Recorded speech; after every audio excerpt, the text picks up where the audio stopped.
During a live television interview on Sunday, Mahmoud Ahmadinejad ordered Iran's atomic energy chief to begin enriching uranium to 20%. Its current enrichment level is 3.5%. Iran has been negotiating with the West over a proposal for Iran to ship its uranium to the West to be enriched and then returned. That would guarantee that the enrichment levels would not be sufficient for a nuclear weapon. But if there's been so much concern over Iran's current level of enrichment for peaceful purposes, less than 4%, imagine what a 20% enrichment level implies. Can you spell nuclear weapons?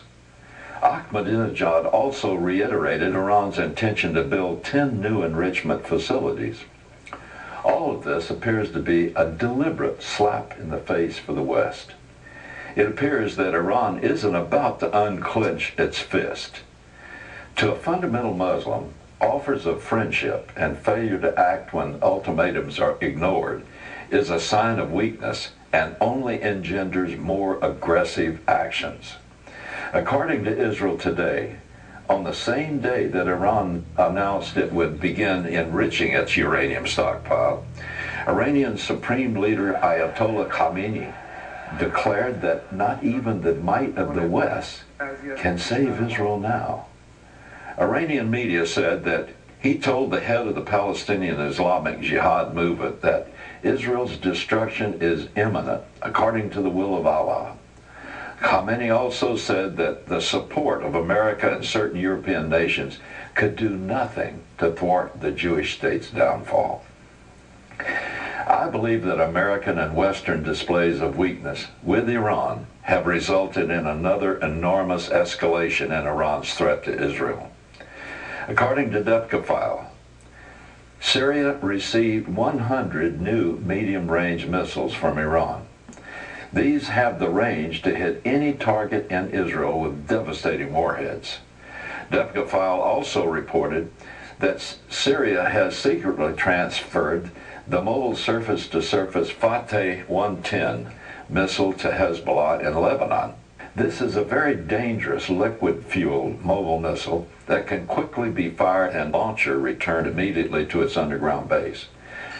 This makes it very difficult for the Israeli Air Force to find and destroy it.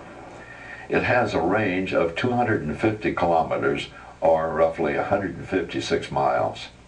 Its warhead can destroy large sections of Israeli cities. It's thought to also be in the hands of Hamas in Gaza. Virtually all of Israel's civilian population is within range of these missiles.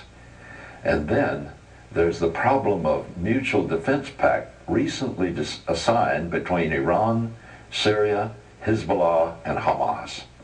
The agreement requires all to fight against Israel if any one of the others is attacked. This is kind of an Iranian insurance to guarantee that the price will be very high if Israel tries to destroy their nuclear facilities. Also, it greatly increases the tactical challenges for Israel if they choose to act against Iran, because it would then have to defend 3 fronts. However, Israel knows that they have no choice but to attack on their own. Iran's constant nuclear threat amounts to another holocaust of the Jewish race in the hands of Ahmadinejad and Ayatollah Khamenei. Israel's restraint and delay at the insistence of the UN and USA has only made the inevitable attack upon Iran's nuclear sites 10 times more dangerous and costly.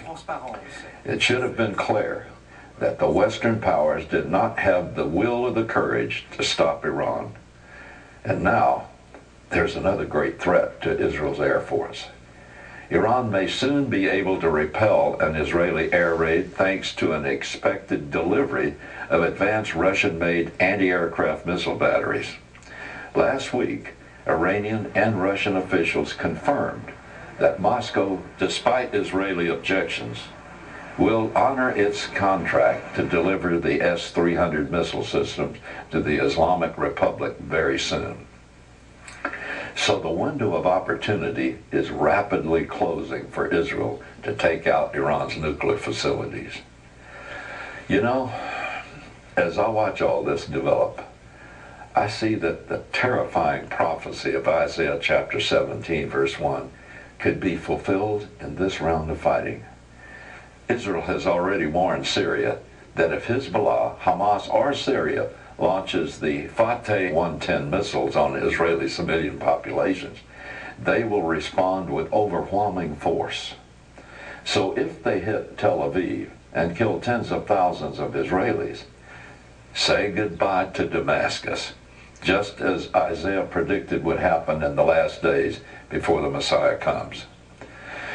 The world is in great increasing danger on many fronts, and it's all fitting precisely into the Bible's prophetic scenario for the last days. It will certainly be interesting to see what the Ayatollah Khamenei meant when he said, "The nation of Israel will soon be erased from the earth."